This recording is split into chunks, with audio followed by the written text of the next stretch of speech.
the Persian Empire, a realm of unparalleled grandeur stretching from the Aegean Sea to the Indus River. The year is 480 BC. Xerxes, the King of Kings, the Shahanshah, sits upon the throne of his ancestors. He is a ruler of immense power, feared and respected throughout the known world. His domain, a tapestry woven from 1,000 cultures, a symphony of languages and traditions, stands as a testament to Persian might.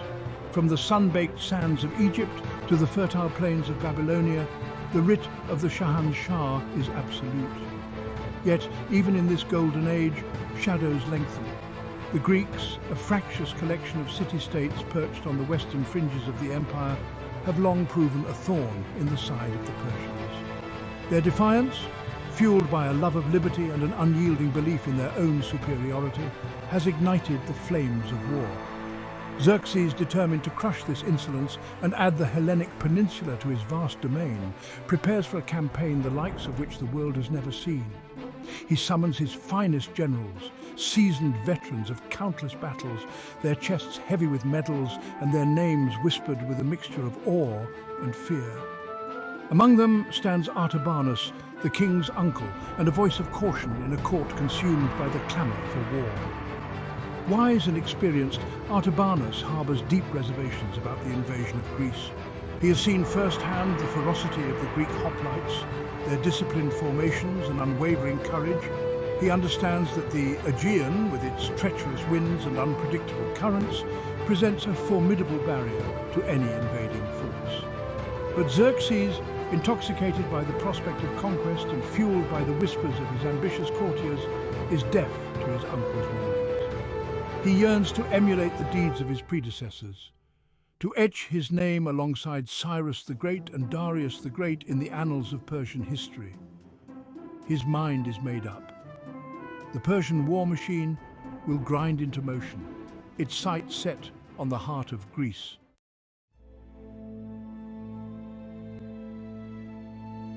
Within the opulent confines of the palace at Persepolis, amidst the lavish banquets and the intoxicating aroma of exotic incense, a different kind of war is being waged.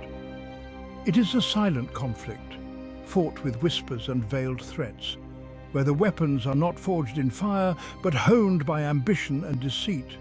At the heart of this insidious game stands Mardonius, the satrap of Lydia and a man consumed by a lust for power.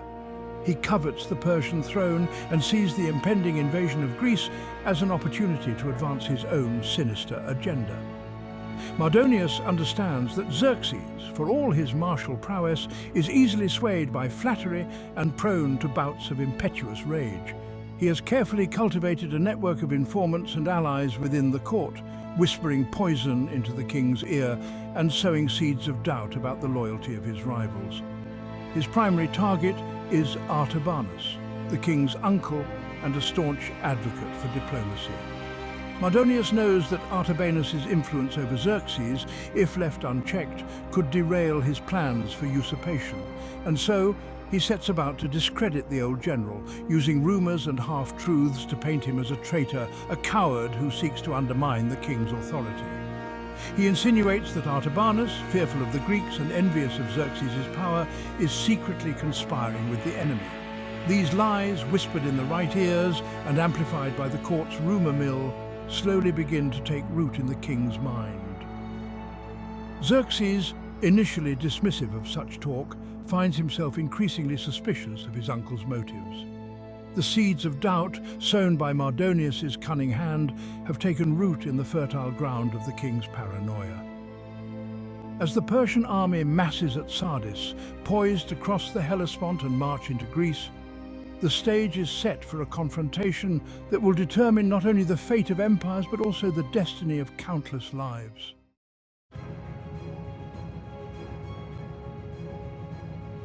The Greeks, though outnumbered, are a formidable foe, their courage and martial skill honed by years of warfare.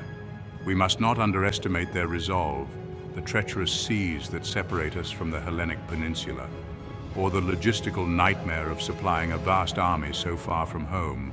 The grand hall of the palace at Susa, its walls adorned with intricate murals depicting scenes of Persian glory, echoed with the murmur of hushed voices. It was here, in this chamber of power, that Xerxes had summoned his most trusted advisors to discuss the impending invasion of Greece. The air crackled with anticipation, a tangible tension hanging over the proceedings. Xerxes, clad in robes of finest silk and gold, his brow heavy with the weight of his crown, presided over the assembly with an air of imperious authority. His piercing gaze swept across the faces of his advisors, a silent demand for their unwavering loyalty and support. To his right stood Mardonius, his ambition masked by a veneer of obsequious flattery. His eyes, however, betrayed his true thoughts, a glint of cunning within their depths. Opposite Mardonius, his weathered face etched with concern, stood Artabanus. The old general, his chest heavy with the weight of countless campaigns, had come to present his case against the invasion. He knew that the Greeks, though outnumbered, were a formidable foe, their courage and martial skill honed by years of warfare. He spoke of the dangers of underestimating their resolve, of the treacherous seas that separated Persia from the Hellenic peninsula, of the logistical nightmare of supplying a vast army so far from home. But his words, spoken with the wisdom of age and the bitterness of experience, fell on deaf ears. Xerxes, his mind poisoned by Mardonius's insidious whispers, saw only cowardice in his uncle's caution. The king, blinded by ambition and the intoxicating allure of conquest, dismissed Artabanus's concerns as the ramblings of an old man past his prime.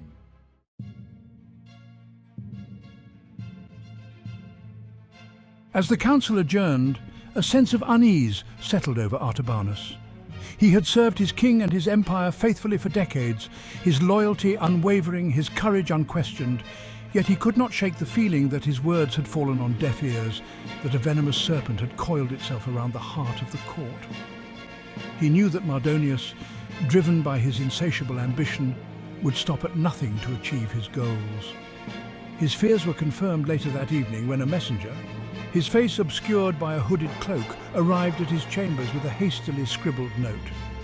The message, brief and to the point, urged him to meet at a secluded spot within the palace gardens, a place hidden from prying eyes and the ears of spies. Intrigued and more than a little apprehensive, Artabanus decided to heed the summons. As he made his way through the darkened gardens, the scent of jasmine heavy in the air, he could not shake the feeling that he was being watched. The shadows seemed to twist and writhe around him, taking on menacing shapes in the moonlight. Finally, he reached the designated meeting place, a small grove of cypress trees that cast long, eerie shadows across the manicured lawns. Standing within the grove, his face partially obscured by the shadows, was a figure Artabanus recognized instantly.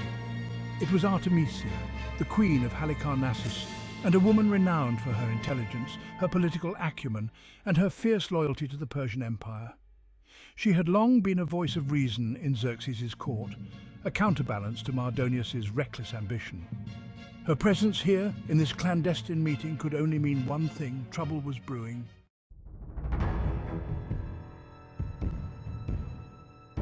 Artabanus, we have little time. Mardonius's web of deceit tightens its grip on the king with each passing day. He poisons Xerxes' mind against you, whispering tales of your supposed treachery. She paused, her eyes searching his, gauging his reaction. He claims that you seek to undermine the invasion, that you conspire with the Greeks to weaken Persia. Her voice was laced with a mixture of anger and concern. He has convinced the king that you fear the might of the Hellenic armies, that you would see Persia humiliated rather than risk your own reputation on the field of battle. Artabanus listened intently, his face a mask of grim determination. He had suspected as much, but to hear it confirmed, to witness the depth of Mardonius's treachery, filled him with a cold fury. He had devoted his life to the service of Persia, had shed his blood on countless battlefields to defend its borders and expand its glory. And now his loyalty was being questioned, his honor dragged through the mud by a man driven by nothing but his own insatiable ambition. I have served the kings of Persia faithfully for over 5 decades, he replied, his voice low and steady, from the reign of Cyrus the Great to the present day. My loyalty has never wavered, my courage never faltered. He looked directly at Artemisia, his gaze unwavering. I will not stand idly by while a snake like Mardonius poisons the mind of my king and leads our empire to ruin.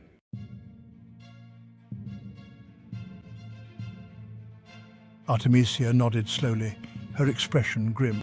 I knew I could count on you, Artabanus. But we must tread carefully. Mardonius is cunning and ruthless. He has eyes and ears everywhere within the court.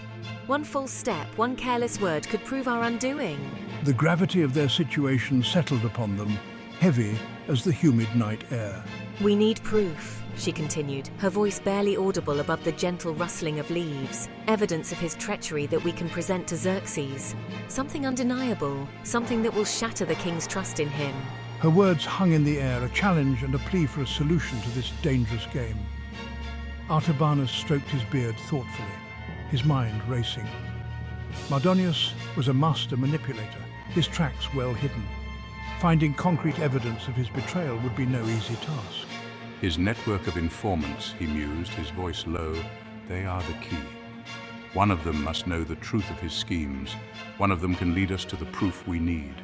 He looked at Artemisia, a flicker of hope igniting in his eyes. But these informants, she cautioned, they are bound to Mardonius by fear and greed. They will not betray him easily. Her words served as a stark reminder of the dangers they faced. Uncovering the truth would require navigating a labyrinth of secrets and lies, a perilous journey through the viper's nest of the Persian court. Then we must find a way, he stated, his voice firm despite the uncertainty that gnawed at him. We must find a way to turn one of them, to expose Mardonius for the serpent he truly is. He knew the risks involved, the dangers lurking in the shadows, but for the sake of his king, for the future of Persia, he was prepared to risk everything.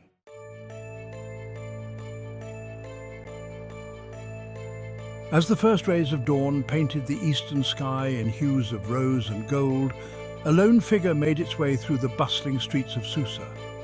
Darius, a young captain in the king's guard, and a man known for his unwavering loyalty and discretion, moved with a sense of purpose that belied the turmoil within him. He had served under Artabanus in his youth, learning the art of war and the importance of honor from the grizzled old general. Now, he found himself caught in a web of intrigue spun by men whose ambition knew no bounds. The message he carried, concealed within the folds of his tunic, was a matter of life and death, a desperate plea for help from a man he respected above all others. Reaching a secluded alleyway, Darius pressed himself against the cool stone wall, his senses on high alert. The air hung heavy with the scent of spices and something less savory, the cloying sweetness of decay. He had chosen this meeting place carefully, far from the prying eyes and eavesdropping ears of the palace. A moment later, a hooded figure emerged from the shadows, their face obscured by the darkness of their cloak. "You have something for me?" he asked, his voice a low murmur that barely carried in the stillness of the alley.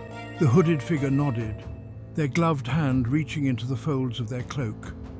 For a heart-stopping moment, Darius thought he'd been betrayed, that this meeting was a trap. But then the figure extended their hand, revealing a small, sealed scroll. Taking the scroll, Darius felt a chill run down his spine. He recognized the seal instantly. It was Artabanus's personal mark, one he used only for matters of utmost secrecy. This was no ordinary message. This was a dangerous truth hidden from the eyes of the court, a truth that could shake the very foundations of the Persian Empire.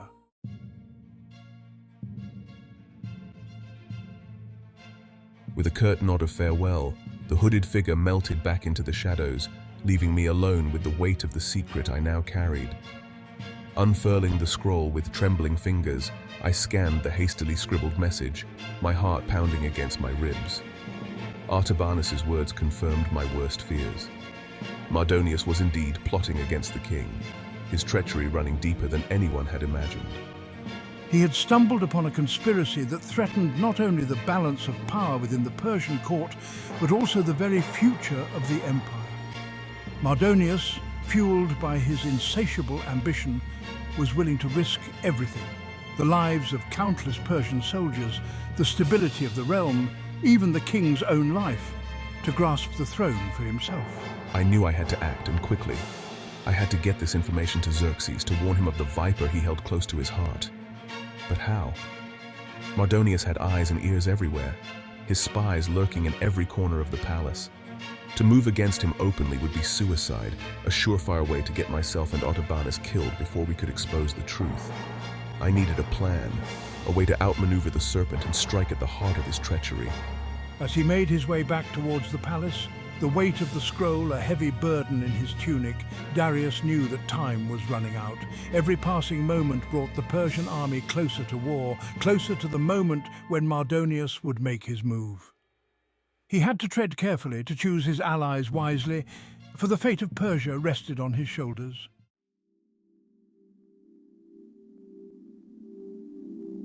The sun dipped below the horizon, painting the sky in hues of burnt orange and deep violet as Darius made his way through the palace gardens. He moved with a measured pace, his mind a whirlwind of conflicting emotions. The weight of Artabanus's trust, the knowledge of Mardonius's treachery, and the uncertainty of his next move pressed down on him like a physical burden. I had spent the day carefully laying the groundwork for my plan, meeting with trusted allies, gauging their loyalty, and planting seeds of doubt about Mardonius in their minds. It was a dangerous game I played, one that required a deft touch and an unflinching resolve. One misstep, one misplaced word could shatter the fragile web of trust I had woven and bring Mardonius's wrath crashing down upon us all. Seeking a moment of solace amidst the turmoil, Darius found himself drawn to a secluded grove of pomegranate trees. The air here was cooler, the scent of blossoms sweeter, a stark contrast to the stifling atmosphere of intrigue that permeated the palace. As I stood there, lost in thought, a gentle voice broke the silence. "Darius, is that you?" Darius, I'm glad I found you. He turned to see Princess Amestris, Xerxes' younger sister, approaching him through the trees. Her brow was furrowed with concern, her usually vibrant eyes clouded with worry.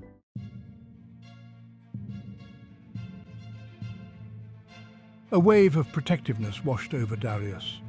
Princess Amestris, with her kind heart and gentle spirit, seemed out of place amidst the cutthroat world of courtly intrigue. She was a beacon of light in a place where shadows held sway, and he was determined to shield her from the darkness that threatened to engulf them all. "Your Highness, what brings you to this secluded corner of the palace?" Darius, I'm glad I found you. I overheard whispers, rumors of plots and betrayals. I fear for my brother, for the safety of our kingdom. Her words tumbled out in a rush, a testament to the growing unease within the palace walls. Darius cursed silently. Mardonius's web of deceit was spreading faster than he had anticipated, its tendrils reaching even into the private chambers of the royal family. He had hoped to keep Amestris out of this, to protect her from the ugliness that lurked beneath the surface of courtly life. But it seemed fate, as it often did, had other plans. "Your Highness, these are dangerous times. It is best not to give credence to idle gossip. The king is surrounded by loyal men who would lay down their lives to protect him." He hoped the conviction in his voice rang true, for he knew the princess was shrewd, her instincts sharp.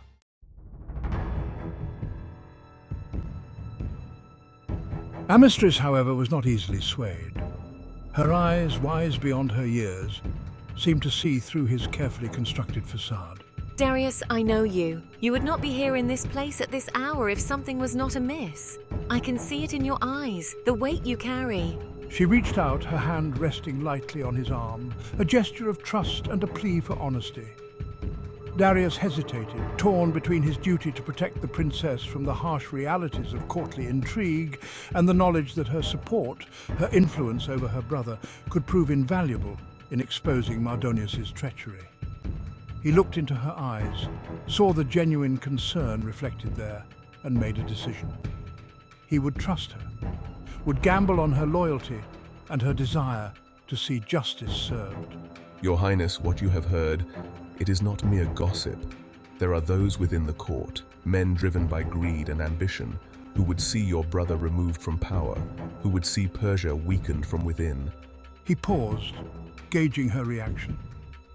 To his relief, Amestris did not recoil from his words. Instead, her expression hardened, her eyes flashing with a steely resolve that mirrored his own. Tell me everything. Tell me who these traitors are, what they plot, and how we can stop them. And so, Under the fading light of the setting sun, Darius began to unravel the tangled threads of Mardonius's conspiracy, revealing the depth of his treachery, the insidious nature of his plans, and the danger that hung over the Persian Empire like a sword poised to strike.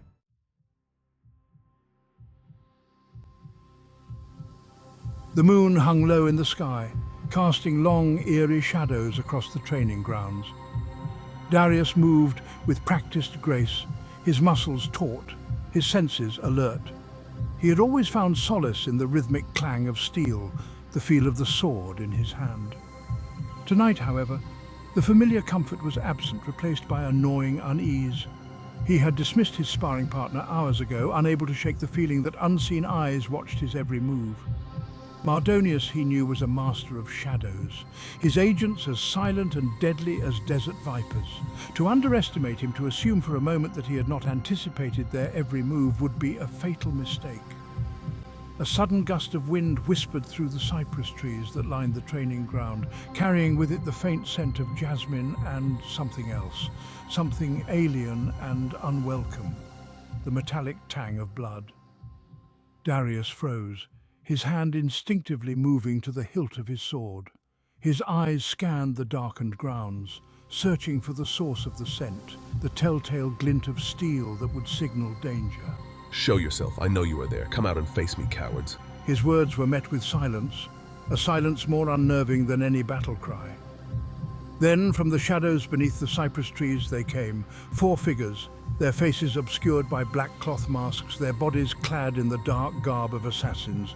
They moved with a predatory grace that sent a chill down Darius's spine.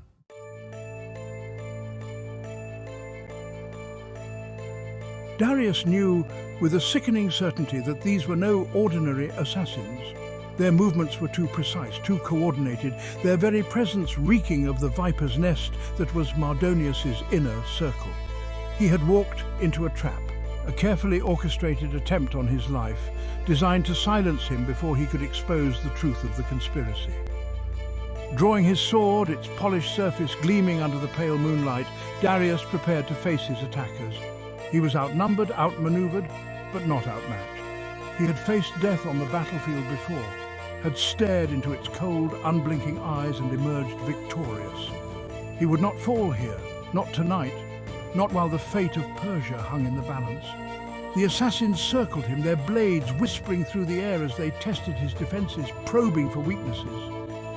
Darius met their attacks with a ferocity born of desperation, his sword a blur of motion as he parried, thrust and countered. He fought with the skill and cunning of a seasoned warrior, but he knew that against such odds, his victory, if it came at all, would be a Pyrrhic one. He had to survive, had to get word to Xerxes, to warn him of the danger that lurked within his own court. But as the fight wore on, his strength began to flag, his movements growing sluggish. A sharp pain lanced through his left shoulder as one of the assassins found its mark, his blood staining the pristine white of his tunic.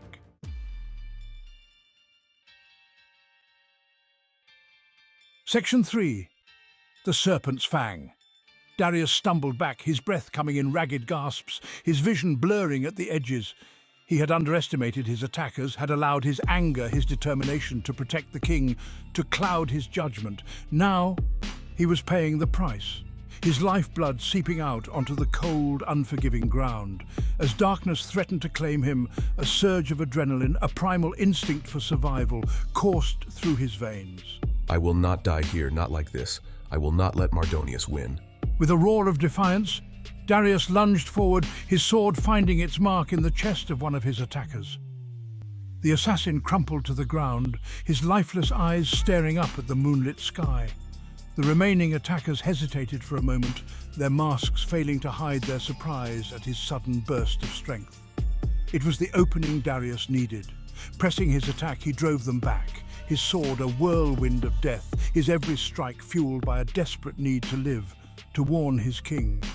He fought like a man possessed, his body moving on instinct, his mind focused on a single, all-consuming goal: survival. He knew that time was running out, that each passing moment brought him closer to death. And then, as suddenly as it had begun, the attack ceased.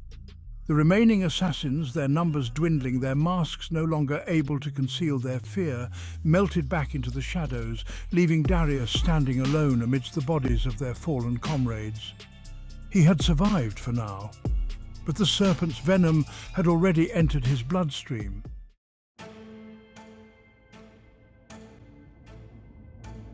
News of the attack on Darius reached Xerxes in the dead of night, carried by a breathless messenger who trembled before the king's fury. The opulent bedchamber, normally a sanctuary of silk and incense, crackled with the palpable tension of a gathering storm. Xerxes, his face a mask of cold fury, listened intently as the messenger recounted the events at the training ground, his voice barely a whisper, his eyes downcast in fear. Assassins, Your Majesty. Masked men skilled in the art of death. Captain Darius fought bravely, but he was outnumbered, outmatched. Xerxes rose from his throne, his movements swift and predatory, like a lion roused from slumber. Outmatched? What do you mean, outmatched? Who would dare to attack one of my most trusted captains, and within the very walls of my own palace? His fury was a tangible force, pressing down on the messenger, stealing the air from his lungs. The messenger cowered before the king's wrath, his mind racing. He had delivered ill tidings before, had witnessed firsthand the swiftness and brutality of Xerxes' justice. But there was something about the king's demeanor tonight, a cold, calculating rage that chilled him to the bone.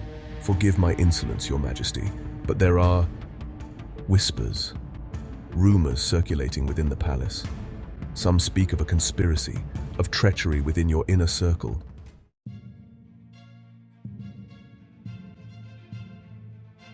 The words hung in the air, heavy with implication. Xerxes stood frozen for a moment, his chest heaving, his mind grappling with the enormity of what he had just heard. Treachery. The very word tasted like poison on his tongue. He had always prided himself on his ability to command loyalty, to inspire both fear and admiration in those who served him. The thought that someone he trusted, someone within his own court, would dare to plot against him, filled him with a cold fury that threatened to consume him. Before Xerxes could unleash his wrath, a calm, steady voice broke the tense silence. Brother, please, let us not act rashly. We need to uncover the truth of this matter to separate fact from rumor. Her voice, though gentle, carried an underlying strength, a wisdom that belied her youthful appearance. Xerxes turned to his sister, his anger momentarily eclipsed by a flicker of uncertainty. He had always valued Amistris's counsel, her keen intellect and her ability to see through the layers of artifice that often cloaked the truth in the court. Sister, what do you propose we do? These whispers of conspiracy, they cannot be ignored. If there are those who plot against me, they will be found, and they will face the full measure of my wrath. Amistris met her brother's gaze, her expression a mixture of concern and steely resolve. Brother, we must tread carefully. To strike blindly, fueled by anger, would be to play into the hands of those who seek to sow discord within our kingdom. We need proof, tangible evidence before we can act. We need someone we can trust to investigate these rumors, someone who can move unseen within the shadows of the court.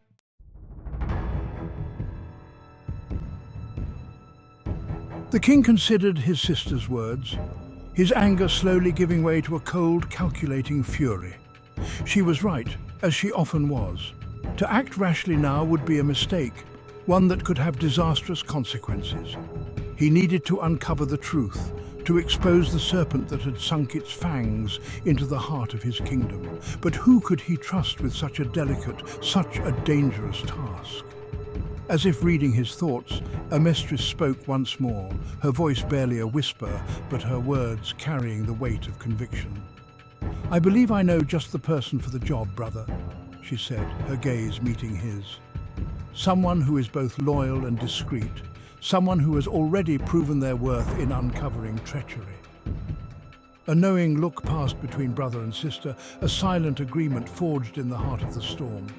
The hunt for the traitors had begun, and the city of Susa, once a beacon of Persian might, now found itself teetering on the brink of chaos, its streets alive with whispers and rumors, its very foundation shaken by the knowledge that treachery lurked within the palace walls. As dawn broke, casting a golden glow over the city, a palpable tension gripped the air. The bustling marketplaces, normally a cacophony of sound and colour, were subdued, hushed conversations replacing the usual boisterous haggling. Even the street vendors, with their trays laden with dates and figs, seemed to move with a newfound caution, their eyes darting nervously about as if sensing the unseen danger that lurked within the city's heart. The news of the attack on Darius, of the king's fury and the whispers of conspiracy spread like wildfire through the city's labyrinthine streets and alleys, carried by merchants, water carriers and gossiping housewives. Fear and suspicion took root, poisoning the well of trust that had long bound the citizens of Susa together. Neighbours eyed each other with suspicion. Former friends now kept their distance, their voices hushed, their words measured. The very fabric of society seemed to be unravelling, thread by thread, as the city braced itself for the storm that was to come.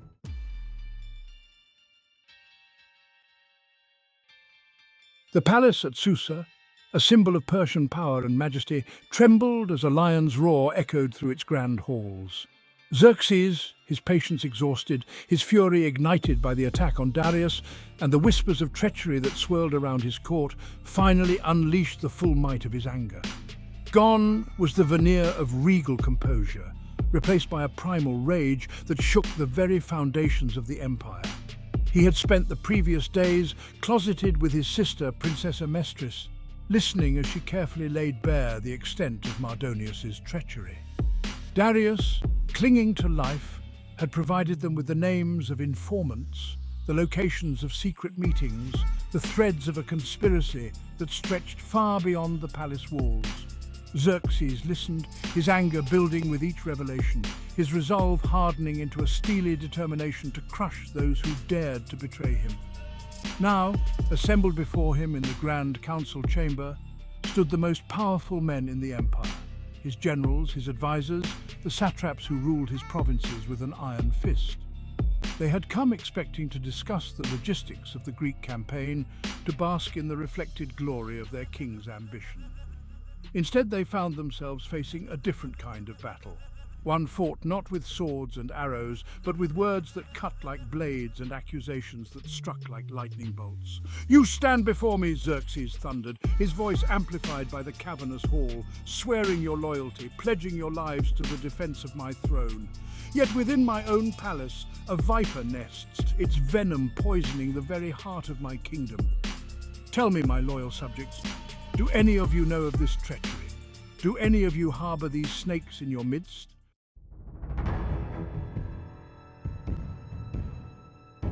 A heavy silence descended upon the council chamber, broken only by the sound of Xerxes' heavy breathing.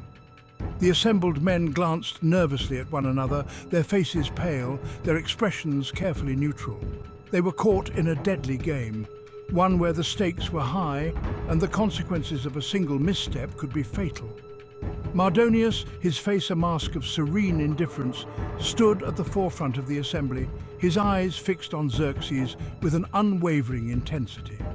He had anticipated the king's fury, had spent weeks weaving a web of lies and half-truths to deflect blame and sow seeds of doubt about his rivals. He knew that this was a pivotal moment, a battle for the hearts and minds of the Persian elite, and he was determined to emerge victorious. "Your Majesty," Mardonius began, his voice smooth as silk, his words measured and deliberate. "These accusations are as baseless as they are outrageous. Those who whisper of conspiracies and treachery seek only to sow discord within your ranks, to weaken us from within at this crucial moment." He paused, allowing his words to hang in the air, his gaze sweeping across the faces of the assembled men, gauging their reactions. "Look around you, Your Majesty," he continued, his voice rising in righteous indignation. "Do you see traitors in this room? Do you see men who would betray their king, their empire, for personal gain?" His words struck a chord with some of the assembled nobles. There were murmurs of agreement, nods of assent. These were men who had much to lose: wealth, power, prestige.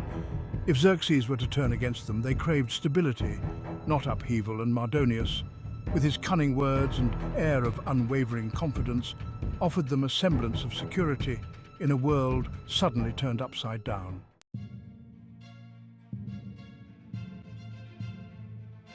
Xerxes, however, was not swayed. He had seen through Mardonius's facade, had tasted the bitterness of his betrayal. But he also knew that to strike now without irrefutable proof would be to risk plunging the empire into chaos. He needed to tread carefully, to expose Mardonius's treachery for all to see, to shatter his carefully constructed facade of loyalty. Brother, I believe we have heard enough from the esteemed satrap of Lydia. It is time for others to speak, for those who have knowledge of these events to share what they know. Turning to the assembled court, she addressed them directly, her voice ringing with authority. I speak now to those of you who have served my brother faithfully, who have witnessed firsthand the insidious workings of this conspiracy.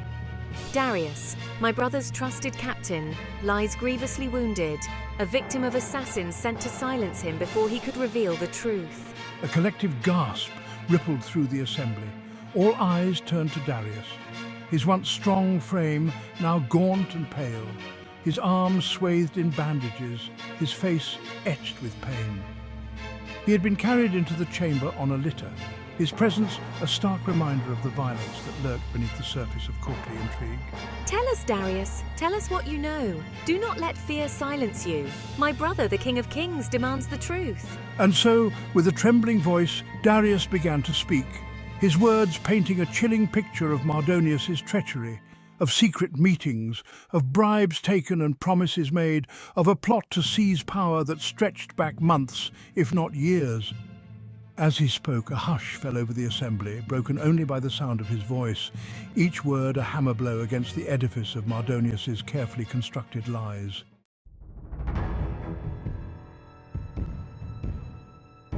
The evidence was damning, irrefutable. Darius named names, provided dates and locations, revealed the intricate details of Mardonius's plot with a clarity that left no room for doubt. He spoke of coded messages, of secret rendezvous, of bribes paid to courtiers and threats made against those who refused to cooperate. Mardonius, you have betrayed us all. You schemed in the shadows, weaving a web of lies and deceit. The truth is now laid bare for all to see. With each revelation, the expressions on the faces of the assembled nobles shifted, from surprise to disbelief to outright fear. Mardonius, they realized, was not the loyal servant he pretended to be. He was a viper, coiled in the heart of the empire, its fangs poised to strike at the very heart of their world. As Darius spoke, Xerxes watched Mardonius closely, his expression unreadable. He had wanted proof, and now he had it in abundance. But a part of him, a small secret part, had clung to the hope that Mardonius might offer a convincing defense, that this entire affair might prove to be a terrible misunderstanding. Now, as he listened to Darius's testimony, that last shred of hope withered and died, replaced by a cold, implacable fury. When Darius finished speaking, a heavy silence descended upon the chamber. All eyes were on Xerxes, awaiting his judgment, his retribution. The king, however, remained silent, his face a mask of cold fury, his eyes burning with a fire that promised a terrible reckoning. For a moment, it seemed as if the very air in the chamber had solidified, thick with tension and dread. Then slowly, deliberately, Xerxes rose from his throne, his movement commanding the attention of every soul present. He fixed his gaze on Mardonius, his voice, when he finally spoke, low and dangerous, like the rumble of distant thunder. You have betrayed my trust. You have conspired against my throne. You have sought to weaken my empire from within. For your treachery, you will pay the ultimate price. And with those words, the fate of Mardonius, the ambitious satrap who had dared to challenge the might of the Persian Empire, was sealed. The Viper had been unmasked, its venom neutralized, but the scars of its betrayal would linger long after its demise. The Empire, shaken to its core, would emerge from this crisis forever changed, its faith in loyalty tested, its belief in justice renewed.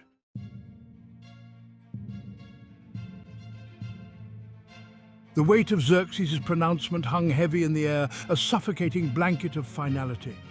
Mardonius, his composure finally shattered, his carefully constructed facade of indifference crumbling before the king's wrath, fell to his knees. Gone was the cunning gleam in his eyes, the arrogant smirk that had so often infuriated his rivals. In their place, naked fear, a desperate plea for mercy that died unspoken on his lips. But mercy, Xerxes realized, was a luxury he could no longer afford. Mardonius's treachery had cut too deep, had shaken the very foundations of his rule. To allow him to live, even in chains, would be to invite further dissent, to sow the seeds of doubt among those who remained loyal. Mardonius, for your crimes you are stripped of your rank and titles, your wealth and estates seized. You are condemned to death. His execution, swift and brutal, served as a stark reminder to all who witnessed it. The Persian Empire, for all its grandeur and might, brooked no tolerance for betrayal. The days that followed were a blur of activity as Xerxes moved swiftly to consolidate his power and quell any lingering unrest within the court. Conspirators, their names revealed by Darius and corroborated by Amistris's own investigations, were rounded up and dealt with swiftly and decisively. Some, their loyalty suspect, but their involvement in the plot minimal, were stripped of their positions and banished to remote corners of the empire. Others, their guilt undeniable, met their end at the hands of the king's executioners.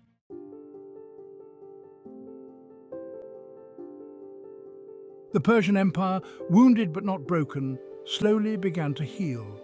Xerxes, his thirst for vengeance slaked, his authority reaffirmed, turned his attention back to the matter at hand, the invasion of Greece.